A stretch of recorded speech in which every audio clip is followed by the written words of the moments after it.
nasta'in ala umuri dunya waddin. Salatu wassalamu ala ashrafil mursalin Sayyidina Muhammadin wa ala alihi wa ashabihi wa man tabi'ahu bi ihsani ila yaumiddin.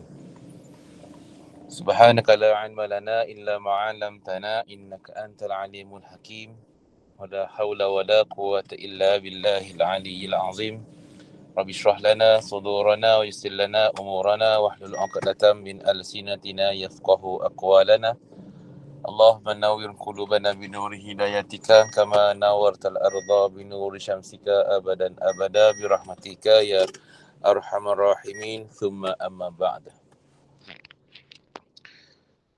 Terima kasih kepada pengurusi majlis yang saya hormati, barisan kepimpinan, sahabat-sahabat yang dirahmati lagi dikasihi oleh Allah Subhanahu Wa Taala. Alhamdulillah, pertamanya syukur kita kepada Allah Subhanahu Wa Taala pada malam ini dapat lagi sama-sama kita meneruskan sesi perkongsian ilmu yang sabar minggu menjadi satu rutin mingguan, dan juga mudah-mudahan kita mengharapkan sesi pengisian ilmu ni menambahkanlah kefahaman kita kepada Al-Quran dan juga menambahkan rasa cinta kita kepada agama kita ini, insya-Allah.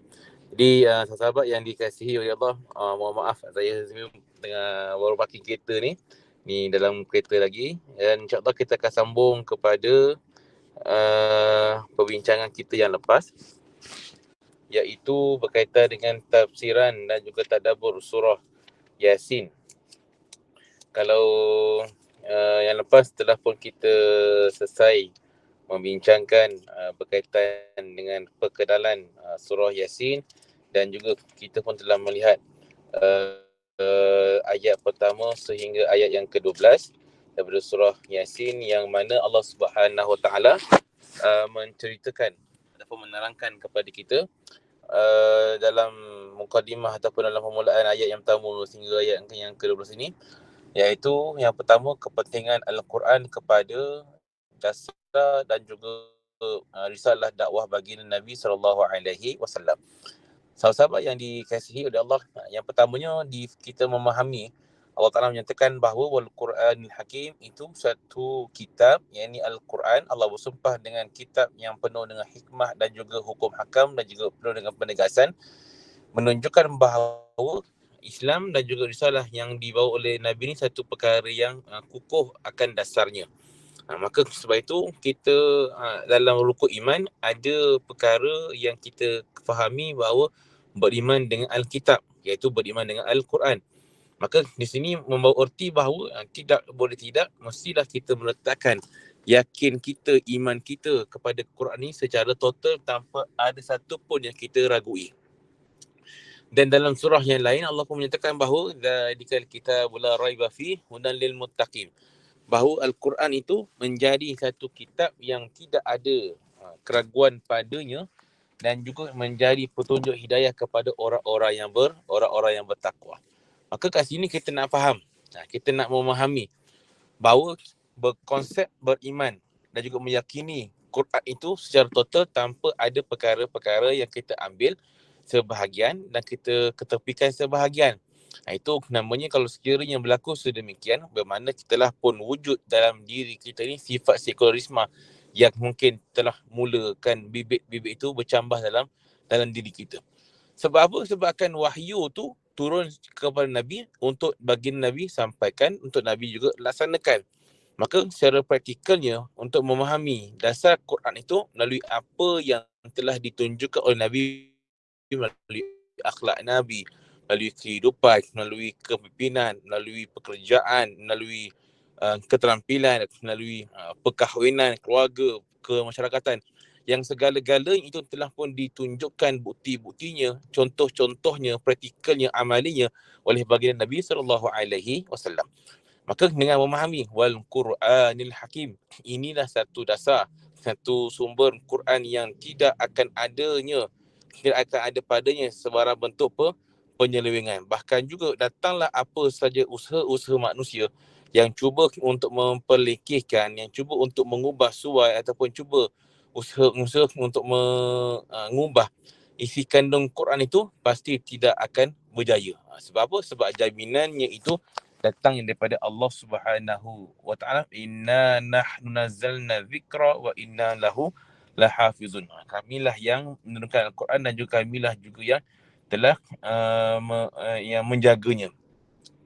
Maka konsep kita nak memahami dalam surah Yasin ini yang menjadikan kukuhnya dakwah Nabi dan juga risalah Nabi lah pada sumbernya, pada dasar itu Al-Quran yang diturunkan oleh Allah Subhanahu wa taala. Maka di samping menjadi satu dustur sumber kepada risalah Nabi, bahkan juga Allah tekankan bahawa Quran ini menjadi satu bentuk tazkirah, peringatan kepada kelompok-kelompok yang dah lalai, yang dah jauh daripada Allah Subhanahu wa taala. Litunzira qauman ma unzira aba'uhum fahum ghafilun. Supaya dengan Quran itu memberikan satu nasihat, teguran, amaran, peringatan kepada mereka-mereka, yakni orang-orang Mekah, yang mana mereka ni datuk nenek moyang mereka yang terdahulu telah pun jauh daripada ingatan, telah jauh daripada panduan kehidupan kepada Allah. Maka masuklah mereka ni, tergolonglah mereka ni adalah kelompok-kelompok orang yang lalai daripada Allah Ta'ala. Maka Allah tekankan juga dalam surah, dalam muka depan surah Yasin ini, situasi keadaan orang-orang kufar, yang mana Allah katakan bahawa wa inna ja'al wa sawa'un 'alaihim anzartahum am lam tunzirhum la yu'minun. Nabi menyampaikan dakwah, Nabi menceritakan tentang Islam, tentang ketuhanan kepada mereka. Nabi mengajak mereka ni untuk beriman kepada Allah, tinggalkan berhala yang mereka sembah itu. Maka sebahagian mereka ni tetap tegar dengan kekufuran yang mereka pegang pada ketika itu. Ada sebahagian yang Allah lemburkan hati mereka, Allah buka pintu hati mereka untuk beriman. Ada setengah mereka yang awalnya itu kufur, tapi lama kelamaan masuk tahun Fathu Makkah baru beriman kepada Allah. Ada yang tak jumpa Nabi lagi, belum jumpa lagi dengan Nabi, hanya sekadar dengar khabar, baru dengar khabar adanya satu agama baru yang dibawa oleh Muhammad, baru dengar saja terus terbuka hati untuk beriman. Maka di sini nak tunjukkan bahawa keadaan jenis-jenis manusia yang ada pada zaman Nabi itu yang pelbagai. Ada yang cepat menerima risalah dakwah Nabi, ada yang cepat untuk terima risalah iman, dan juga ada yang terlewat untuk terima risalah iman, bahkan juga ada yang tetap tegar untuk tidak beriman kepada Allah Subhanahu wa taala. Maka Allah katakan bahawa sawa'un 'alaihim anzartahum am lam tunzirhum la yu'minun. Sama ada kamu wahai Muhammad memberikan peringatan, nasihat, dakwah pada mereka, mereka ni diberikan nasihat ataupun tak diberikan peringatan, sawa'un alaihim, sama sahaja keadaan dan juga situasi yang mereka pegang pada ketika itu, iaitu tidak mahu beriman kepada Allah Subhanahu wa taala. Maka dalam keadaan seperti itu Allah nak ajar, Allah nak sebutkan kepada Nabi SAW, innama tunziru man ittaba'a dzikra wa khasyiyar rahman bil ghaib fabashshirhu bima ghafiratin wa ajrin karim. Bila mana keadaan orang-orang Mekah yang tegar dengan kekufuran, yang tak mahu terima iman, yang tak mahu ikut baginda Nabi SAW, maka Allah katakan dengan Nabi bahawa kamu, wahai Muhammad, maka sampaikanlah dakwah kepada mereka-mereka yang ingin ikut. Bagi mereka-mereka yang nak ikut dakwah Nabi, yang nak terima risalah Nabi SAW, dan juga sampaikanlah dakwah ini kepada mereka-mereka yang takut kepada Allah Subhanahu wa taala, dan juga mereka-mereka yang beriman kepada perkara-perkara yang gaib, dan sebutkan pada mereka bahawa fabashshirhu bimaghfiratin wa ajrin karim, dan mereka ni telah pun diberikan the good news, berita khabar gembira bahawa keampunan daripada Allah Subhanahu wa taala, dan juga mereka ni diberikan oleh Allah akan ganjaran yang mulia, ajrin karim, iaitu ulama menyebutkan bahawa ajrin karim ini satu bahasa syurga daripada Allah Subhanahu wa taala. Maka sahabat-sahabat yang dikasihi oleh Allah, muka depan 1 sampai 12 surah Yasin ini, Allah Taala nak menyebutkan kepada kita hal keadaan perihal orang-orang Mekah yang tetap tegar, yang menolak akan dakwah Nabi SAW. Maka situasi mereka ni bukanlah satu situasi yang baru. Bukanlah situasi yang janggal yang berlaku kepada Nabi sahaja. Bahkan juga Allah Ta'ala telah sebutkan bahawa telah pun berlaku kepada umat-umat Nabi-Nabi yang terdahulu. Contoh yang kita boleh ambil istifadah bahawa tempoh dakwahnya Nabi, baginda Nabi Nuh alaihi salam, tempoh 950 tahun dakwahnya Nabi Nuh kepada manusia. Akan tetapi yang beriman sahaja tak kurang daripada 80 orang sahaja yang beriman. Bahkan ahli keluarga baginda Nabi Nuh pun ada yang ingkar, ada yang kufur, menjadi ahli neraka disebabkan kekufuran mereka kepada Allah Subhanahu wa taala. Maka dalam kisah ini, dalam keadaan ini, Allah Ta'ala nak sebutkan dengan Nabi bahawa ini sunnatullah. Satu sunnatullah yang perlu dilalui oleh para anbiya, para rasul dalam usaha untuk menyampaikan dakwah kepada manusia. Kita tuan-tuan para sahabat yang dikasihi oleh Allah, kalau kita kalau kita bermain dengan kita bermuamalah ke, kita bermain dengan manusia ni, maka ataupun kalau kita menguruskan manusia, maka pelbagai jenis ragam manusia yang kita kena hadapi. Yang perlu kita fikirkan cara mereka nak cakap dengan mereka ni bagaimana. Maka itulah situasi yang perlu dilalui oleh para rasul dalam usaha untuk menyampaikan dakwah. Ada di kalangan manusia yang cepat mereka untuk terima dakwah. Nabi belum jumpa Nabi, mereka dah boleh beriman. Baru Nabi cakap tentang agama, mereka dah boleh beriman. Nabi kena terangkan, baru mereka boleh terima beriman.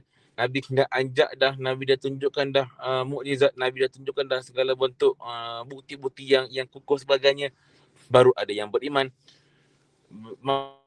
Bahkan nak katanya, walaupun ada juga yang kelompok yang Nabi dah sebut dah, Nabi dah seru dah, Nabi dah doakan juga lah, tapi tak juga tidak beriman kepada Allah. Ini nak tunjukkan bahawa situasi usaha dakwah dan juga keadaan dakwah Nabi ni, Nabi dihamparkan dengan situasi golongan manusia yang pelbagai jenis keadaan, semata-mata untuk membuktikan bahawa dakwah ini satu perkara yang sangat mencabar yang dijadikan oleh Allah Ta'ala kepada Nabi SAW. Allah katakan dengan Nabi bahawa Allah sebut dalam Quran, "Lau kana 'aradan qariba wa safaran qasidan lattaba'uk walakin ba'udat 'alaihim syiqqah." Allah sebutkan Nabi, kalaulah kamu menyangka bahawa lau kana 'aradan qariba, kalaulah kamu menyangka tujuan dakwah ini, susul jalan dakwah ini satu jalan yang cepat, yang singkat, yang dekat. Hari ini berdakwah, hari ini ajak orang, hari ini seru orang untuk beriman, hari ini ajak orang perkenalkan manusia dengan Islam, hari ini kita baru nak katakan, baru nak mulakan dakwah, qaribah, cepatnya mereka ni itu terima, cepatnya mereka ni untuk beriman. Kena aradan qarib wa safaran qasid, dan satu jalan yang cukup mudah, cukup cepat untuk sampai kepada tujuan, la taba'uk, kata Allah. Maka pastilah ramainya orang yang akan ikut kamu, wahai Muhammad. Andai katalah kalau disangkakan bahawa usaha dakwah ini satu perkara yang mudah, yang cepat, yang ringkas jalannya, hari ini cakap tentang Islam, semua esok akan beriman, kata Allah, la taba'uk, maka pastilah mereka itu akan ikut kamu, wahai Muhammad. Mungkin boleh jadi siapa nama Abu Lahab menjadi orang yang pertama yang mengisi borang keahlian Islam pada ketika itu. Boleh jadi Abu Jahal orang yang menawarkan 100 ekor unta untuk bunuh Nabi. Mungkin boleh jadi dia jugalah menjadi orang yang terawal untuk memeluk agama Islam. Akan tetapi Allah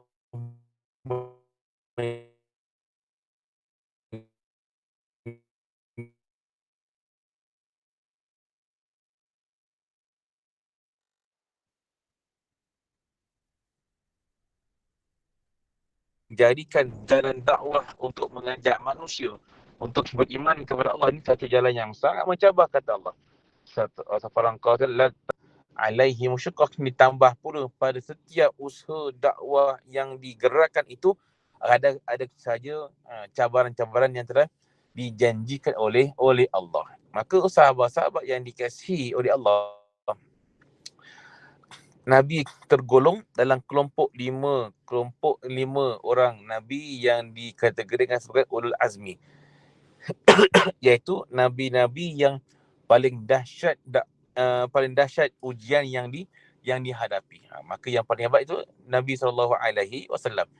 Maka dalam usaha dakwah Nabi ni, Allah tunjukkan bahawa bukannya senang untuk mengajak manusia untuk kembali kepada fitrah, beriman kepada Allah. Maka yang pentingnya usaha Nabi yang Allah perintahkan untuk mengajak manusia. Itu tujuan, itu usaha yang Nabi kena buat. Ajak manusia, terangkan manusia ni tentang agama, kenalkan manusia ni dengan Allah, tegur manusia dengan segala bentuk yang cara berhikmah dan juga yang sewajarnya. Maka apa jua natijah dan juga hasil yang hendak dicapai tu serahkan kepada Allah Subhanahu wa Ta'ala. Sama juga lah dengan kita ni. Kita ni bekerja. Kalau kita ni berniaga, kita ni ada perusahaan yang kita usahakan, maka segala usaha tu mesti dibuat dengan penuh kesungguhan. Hasil dan segala bentuk kesan natijah itu letakkan kepada Allah Ta'ala yang menentukan. Yang penting dengan tujuan kita buat semua ni mestilah kerana Allah, dan juga mestilah perkara-perkara tu kita dengan niat untuk membantu agama Allah Subhanahu wa Ta'ala. Dan juga apa yang ditunjukkan oleh Nabi dalam setiap usaha dakwah Nabi kena tunjukkan bahawa inilah satu usaha dakwah yang nak membangunkan akidah, yang nak membangunkan umat, dan juga untuk meletakkan Islam itu di tempat yang tertinggi, supaya dengan Islam itu berada di tempat yang tertinggi, menaungi segala kebaikan kepada semua manusia yang bernaung di bawah pemerintahan agama Allah Subhanahu wa Ta'ala. Tuan-tuan, para sahabat yang dikasihi oleh Allah, itulah sedikit rumusan daripada muka depan surah Yasin ayat pertama sehingga ayat yang ke-12. Allah Ta'ala menggambarkan situasi keadaan manusia pada zaman Nabi ketika itu yang tegar. Jangan salah sebut, bukan yang tiga, yang tegar. Yang tegar kepada penolakan dakwah yang dibawa oleh Nabi itu. Tetap mereka tak nak beriman, tetap juga mereka menolak dakwah Nabi. Dan juga kita akan sambung pada siri yang akan datang, Allah Ta'ala ceritakan pula tentang keadaan di kelompok umat Nabi Isa AS yang dipanggil sebagai Ashabul Qaryah, yang mana mereka ni pun dengan kedegilan mereka dan kejahatan mereka itu menolak dakwah yang disampaikan kepada mereka pada kuliah kita yang akan datang. Mudah-mudahan apa yang dikongsikan pada malam ni dapatlah sikit manfaat yang boleh sama-sama kita ambil dari sama-sama yang boleh kita kongsikan. Wallahualam. Assalamualaikum warahmatullahi wabarakatuh. Siru ala barakatillah. Assalamualaikum warahmatullahi wabarakatuh. Ada dengar tak suara saya? Ada. Jelas Okey, sekejap saya sharekan saya punya screen. Sekejap Okey. Terima kasih pengisi majlis. Bismillahirrahmanirrahim. Sadri wa yassir amri wahlul 'uqdatam min lisani yafqahu qawli. Okey, terima kasih sebab sudi menjemput saya. Saya pun baru pertama kali ni dekat page EMJ. So terima kasih kepada pengisi majlis dan kepada kawan-kawan yang sudi hadir. Untuk slot inspirasi ni saya sebenarnya segan. Saya tak pernah lagi dipanggil inspirasi. Selalu saya mengajar. Selalu saya mengajar untuk import dengan export punya trading. So saya perkenalkan diri dulu. Tadi pengisi majlis pun dah perkenalkan sedikit. Saya sudah pun keluarga. Saya graduate dalam Real Estate Management, Fakulti Architecture. Saya adalah HDF Certified Trainer, berpengalaman lebih 12 tahun dalam bidang trading, burung retail, dan saya ada lebih kurang 700 orang student. 700 ni I think awal tahun itu sekarang dah cecah lebih daripada 1,000 orang untuk belajar tentang import dengan export new trading lah. Tapi basically kita lebih fokus kepada import barang daripada China lah. Dan pejabat dan training center saya di Pasir Gudang, Johor. Saya bagi sedikit penerangan tentang bisnes saya. So insyaAllah mungkin ada di antara kawan-kawan yang perlukan kita punya servis ataupun kita punya khidmat nasihat. InsyaAllah kita boleh bantulah. Okay. Ini adalah journey saya. Daripada seorang suri rumah biasa, saya adalah orang biasa. Background family saya pun biasa, bukan orang kaya. Dan saya start daripada tahun 2010. 2010 tu saya start berkahwin lah. So saya duduk di rumah. And then saya bekerja sekejap. And then saya decide untuk buat business online lah. Pada tahun 2010 I think masih baru lagi time tu online. Jadinya tak ramai peniaga online time tu. So kita decide untuk buat daripada rumah.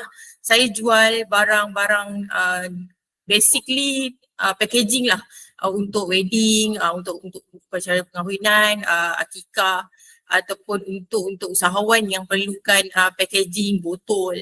And then pada tahun 2012 saya dah mula buat jualan secara pukal. And then kita mula daripada pembelian daripada local seller. Kita tak terus-terus beli daripada import dan kita tak terus-terus eksport. Saya adalah usahawan yang start up daripada betul-betul bawah. Saya tak ada apa-apa batu loncatan dan saya memang basically belajar daripada bawah. So 2013 saya start belajar membeli daripada online daripada China lah. So dulu tak macam sekarang, banyak kelas-kelas online pembelian daripada China. Dulu memang kalau page online China tu dia tak ada translate English tau. So saya dengan Google Translate tu memang dah berkawan baik. Kita ni bukan sekolah Cina, jadi tak pandai bahasa Cina. So kita belajar daripada situ, belajar daripada Google. So saya belajar juga daripada supplier and then 2014 saya start belajar pula ekspor. Kita dah belajar import barang and then kita belajar ekspor. Belajar dia jenis memang pada saya tak mudah lah. Bukan boleh dalam one night success. Kalau student-student saya tanya, cikgu berapa lama jangka masa kita boleh nak kata berjaya bukan berjaya, kita boleh matang dalam sesuatu bidang tu. Pada saya masa saja yang menentukan. Macam saya nak matang dalam satu bidang tu, saya boleh katakan lebih daripada 10 tahun. Sekarang ni baru saya berani mengajar. Lepas 8 tahun baru saya berani mengajar untuk usahawan ni beli barang daripada China terus daripada kilang tanpa orang tengah. And then 2018 saya start pergi ke China, 2 minggu di China, 2 minggu di Malaysia dan China dah jadi macam kita punya second home. Dah banyak yang kita belajar culture dari sana, macam mana kita trade dari sana sebab mula-mula kita belajar online ni dia macam kalau orang kata tu kita tak katam lah. Bila kita pergi ke sana kita tengok mengapa bila kita ambil sesuatu barang and then kos dia jadi begitu. Ada yang tanya saya kenapa jadi mahal ni cikgu? Jadi keadaan geografi, keadaan demografi dia di sana jadi kita master dekat sana. Kita masterkan, bukan saya kata saya ni hebat ke pandai, bukan, kita masterkan tentang kos untuk tentang import dan ekspor barang. Dan 2023 sehingga sekarang kita alhamdulillah kita aktif lebih kepada supply, saya lebih kepada supply packaging pada usahawan botol kaca, packaging, macam kotak tudung yang ambil dalam bukanlah biasanya lebih kepada 3,000, 5,000, 10,000, 20,000 pieces dan kita hantar terus pergi ke kita punya klien lah. Okay. Ini adalah kita punya warehouse. Memang basically memang every month macam-macam barang yang kita consult. Saya adalah konsultan dan apa-apa usahawan yang nak cari barang bukan sahaja packaging, perabot, ada banyak lagi lah mesin pun kita boleh consult untuk trading lah. And then kita ada warehouse di China yang kita ada smart partners kita lah, warehouse YHG yang akan menguruskan kita punya import dan juga ekspor lah. Okay. Okay, ini adalah kita punya brand. Saya punya brand adalah The Importer Co. Kita run, saya bersama suami saya dah run company ni lebih daripada 10 tahun dan kita dah pun supply kepada brand-brand besar dan kita juga banyak supply daripada kepada government lah, B2B market dan B2G market. Sekarang saya lebih kepada B2B dan B2G lah. B2C saya beri peluang kepada kita punya klien-klien lah. So kita lebih supply kepada macam kawan-kawan usahawan ni kan. So diorang boleh jual balik dengan harga yang berpatutan lah. Okay. So ini juga kita punya produk dan brand lebih kepada custom gift. Custom gift ni kita banyak lebih kepada market Malaysia, Australia, Brunei dan Singapore lah, kita banyak ekspor sana. Lebih 50% kita punya customer daripada sana lah. So kita ekspor lebih kepada premium gift. Ni kita punya brand juga, My Packaging, lebih kepada packaging. Sekejap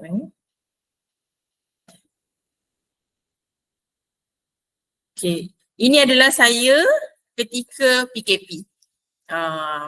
Saya sebenarnya terasa juga jatuh juga ketika PKP. Tetapi ilmu trading ni alhamdulillah Allah bagi asbab buat saya bangkit semula daripada kejatuhan. Sebab ketika PKP, saya cerita sikit lah, ketika PKP, wedding tak boleh buat. So kita punya gift memang banyak sangkut and then kita banyak rugi kat situ. Saya rugi lebih 200,000, lebih kurang ke 300,000 daripada untuk wedding lah. Sebab PKP kita tak boleh buat majlis kan. So jadi ilmu daripada trading tu saya trade benda lain dan saya expand lagi. Orang cakap bila kita jatuh tu sebenarnya dia adalah lesson untuk kita. Do and don'ts, apa yang kita boleh buat, apa yang kita tak boleh buat. So saya belajar banyak lah daripada PKP ni. PKP ni sebenarnya, saya sebenarnya dulu sangat sibuk. Saya langsung tak ada masa untuk kadang-kadang untuk family time. Tapi PKP ni banyak mengajar saya untuk restructure balik. Alhamdulillah kita restructure balik. And then kita lebih kepada work smart. Saya fokus kepada trading consultant. Alhamdulillah sehingga sekarang kita dah pun banyak supply pada B2B market.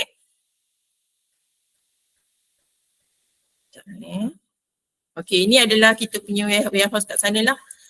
Kita supply.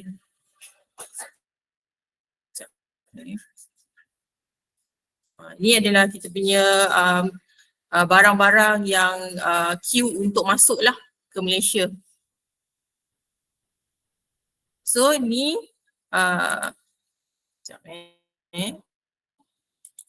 ini adalah contoh-contoh. Dia adalah contoh bouquet. Sebab tu saya cakap kita gift bouquet ni, bouquet ni adalah yang bunga lah, bunga tu bunga yang dibuat. Kalau di sini kita ambil masa lebih kurang dalam setengah jam untuk siapkan satu. Tetapi bila kita ambil di China, semuanya dah siap and then harga dia jauh lebih murah daripada kita buat sendiri. Dan MOQ dia tak pun terlalu tinggi bila kita deal direct pada kilang. Ni adalah contohlah spot balik, pergi ke Brunei, pergi ke Indonesia, pergi ke Singapore dengan harga yang lebih tinggi.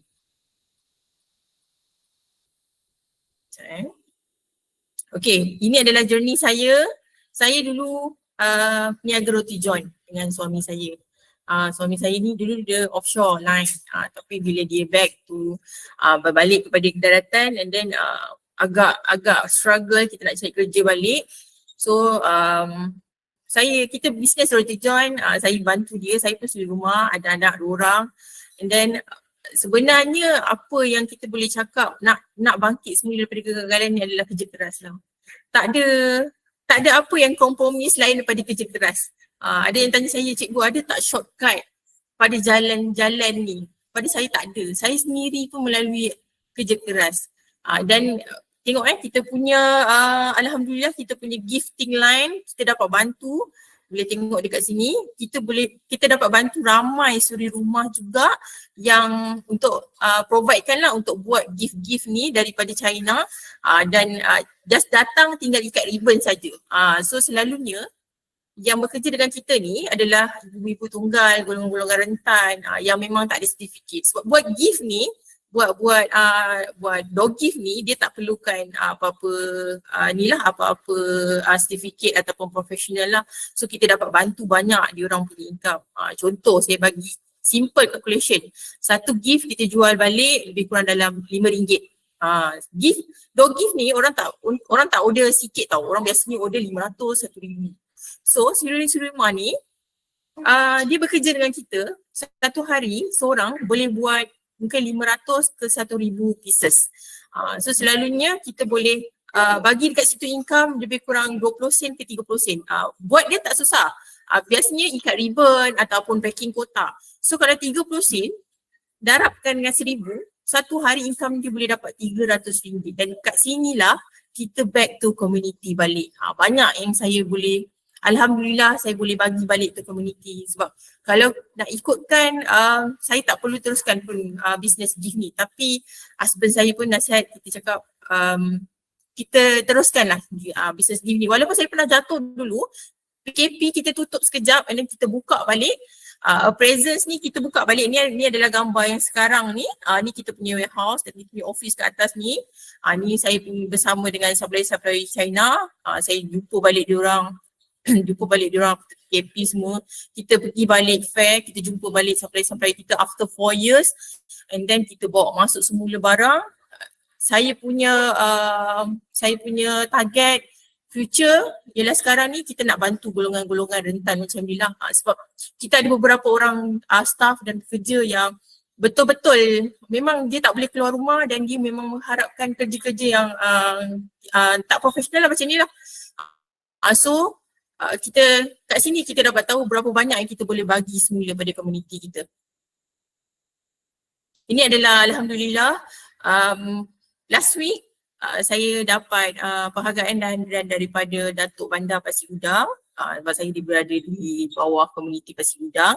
Alhamdulillah dia recognize kita punya business as a community business lah. Alhamdulillah. Dan kita sekarang ni tengah menuju untuk kita register as social enterprise lah. Social enterprise is bukan kita buat duit semata-mata. Tapi kita bagi balik back to society balik lah. Apa yang kita boleh bagi pada kita punya community. So this is our smart partners. Orang-orang di belakang kita yang juga bantu kita support. Kita ada 14 logistik company yang kita bekerjasama, toke-toke kapal ni. Alhamdulillah kita ada 14, lebih kurang 14 yang bantu kita untuk bawa masuk. Kadang-kadang masalah ada masalah juga barang-barang yang diimport dan diorang minta diorang bantu kita untuk settlekan and then kita export semula dan kita dah collaborate dengan 8 event hall dan 12 ballroom hotels setakat ni. So which is kita punya job alhamdulillah kita tak akan putus alhamdulillah. So kita bila orang order gift daripada kita, daripada event hall, daripada ballroom hotel ni, jadi community sentiasa ada pekerjaan di situ. Di situlah fungsi kita ni, fungsi bisnes kita as a social enterprise. Dan kita ada lebih kurang 450 orang supplier yang dah pun collaborate dengan kita lebih daripada 6 ke 7 tahun, yang dah jadi pengkawan baik kita daripada China, Thailand dan Indonesia.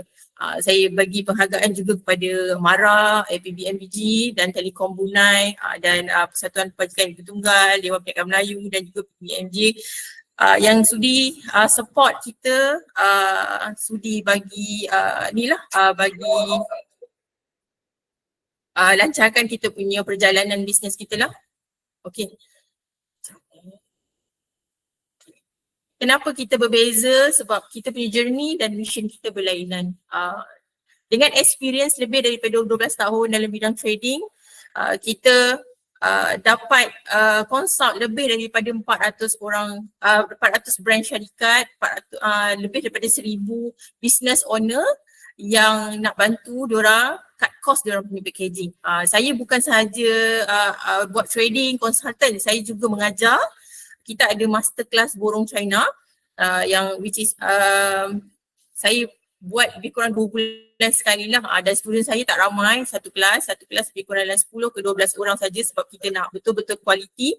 Dan yang belajar dengan saya ni, saya nak tengok diorang punya progress dalam masa 3 bulan. Kita dah tahu dah dia ambil barang apa masalah dia, so custom macam mana. And then dekat situ kita bina ukhuwah lah. Okay, kita punya journey pun kita dah bantu lebih daripada 30 orang single mother yang berada dekat kawasan ni untuk buat lebih pada income. Dan kita juga ada affiliate referral system untuk business packaging. Sesiapa yang ambil daripada kita, contoh botol madu ni, madu 7 ni, okay, dibuat packaging dengan kita daripada tahun 2020. So every month mungkin dia ambil because 10,000 pieces. Siapa yang referral pada kita, dia akan dapat 1.5% lah passive income setiap kali owner-owner business ni ambil barang daripada kita untuk program referral. Okey, terima kasih atas komitmen dan terima kasih juga pada PMJ untuk slot inspirasi ni lah. Jika ada apa-apa soalan ke boleh tanya saya terus, dan untuk masterclass borong China boleh juga contact saya jika berminat nak tahu macam mana lebih lanjut, mungkin daripada import, export barang. And then ni kita punya syllabus. Memang saya dah kaji syllabus ni lebih daripada 4 tahun sebelum saya buat kelas, dan kita dah tahu dah macam mana kita nak cut cost, kita nak elakkan orang tengah, nak elakkan daripada kita kena hidden charge. Semua sekali sudah pun di compilekan dalam syllabus kita, dan kita namakan this masterclass syllabus lah. Ni antara kita punya usahawan lah. Okey, terima kasih Misi Majlis. Setakat ni itu saja saya punya perkongsian pada malam ni. Jika ada apa-apa ni boleh contact saya lah. InsyaAllah. Assalamualaikum. Okey, baik Puan. Kita ada satu soalan ni. Macam mana Puan boleh terfikir ialah Puan suri rumah dan terfikir untuk masuk bidang ni? Sebenarnya saya nampak sesuatu. Saya sebenarnya daripada ayah saya ni memang berniaga. Jadinya dia selalu cakap dengan saya, if you nak jadi orang bisnes, you must be optimist and then you must tengok peluang yang paling tak ada orang buat. Sebab dalam bidang ni saya boleh cakap 90% is Chinese. So masalah saya bila saya masuk dalam bidang ni, masalah saya ialah bahasa. Tapi itu bukan masalah pada saya, tapi peluang pada saya sebab 90% memang dikuasai oleh Chinese punya bangsa, tapi 90% dibeli oleh bangsa saya. Jadi saya switch kat situ. Bila saya masuk bidang ni saya dah tahu masalah dekat pengilang saja. Google Translate ada.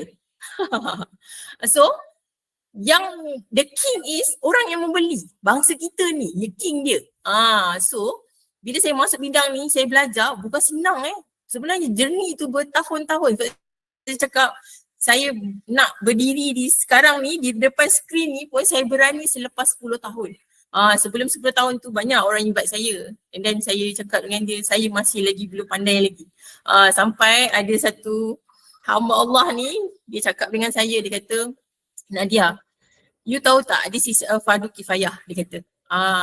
Sebab kalau dalam dalam satu industri tu, katakanlah barang perubatan, tak ada orang yang supply dekat sini, hanya orang-orang yang bukan Islam, kan?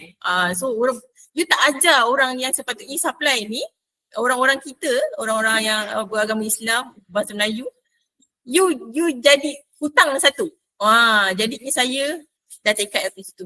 Sebab tu saya pergi ambil Syariah Certified Trainer. Banyak sebenarnya laluan-laluan untuk pergi ke ni. Tapi untuk jadi seorang usahawan import, pada saya dah bagi shortcut dah. Saya dah bagi shortcut.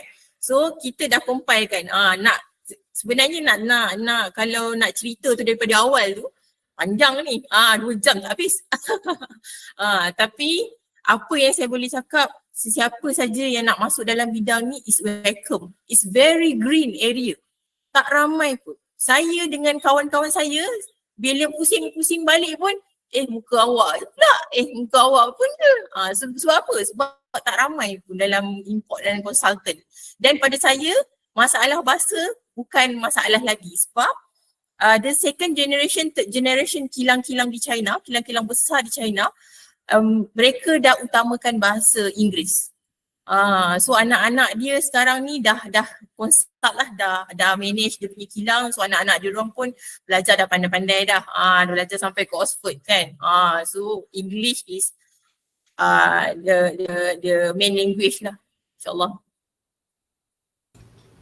Okey, baik. Terima kasih atas jawapan yang sangat hebat tu. Masya Allah. Okey, saya open kepada umum untuk ada sesiapa yang nak bertanya, silakan.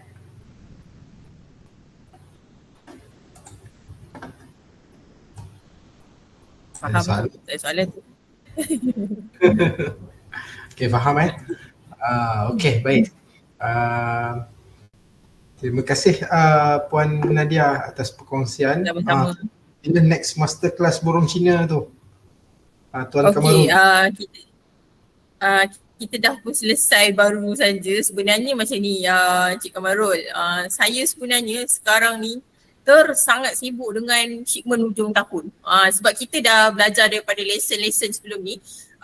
Hujung bulan 12 memang kita tak ada buat shipment sebab kita dah kena hari tu dekat Port Klang.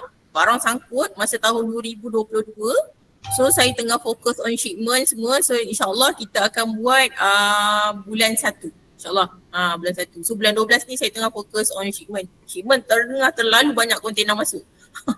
Jadi kita saya ada satu je. Saya tak ada ramai.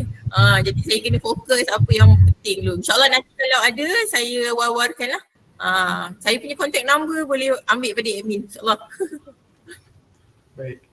Okey, terima kasih. Ya Hafizu ihfazni, ya Hafizu ihfazni, sayahmi as-santri ma'hadir rifa'i, ya ilahi rabbi bijahi Muhammadi ufawwidu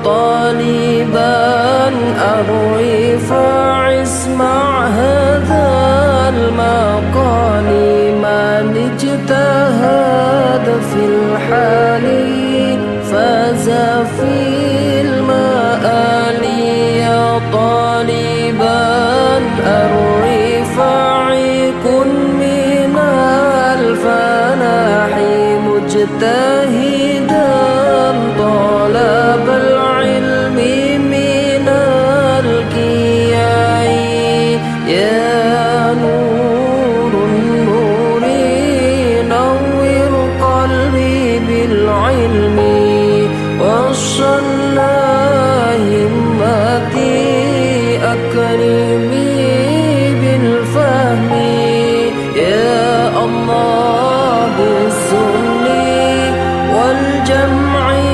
اعتمادي رجا الرضا بالله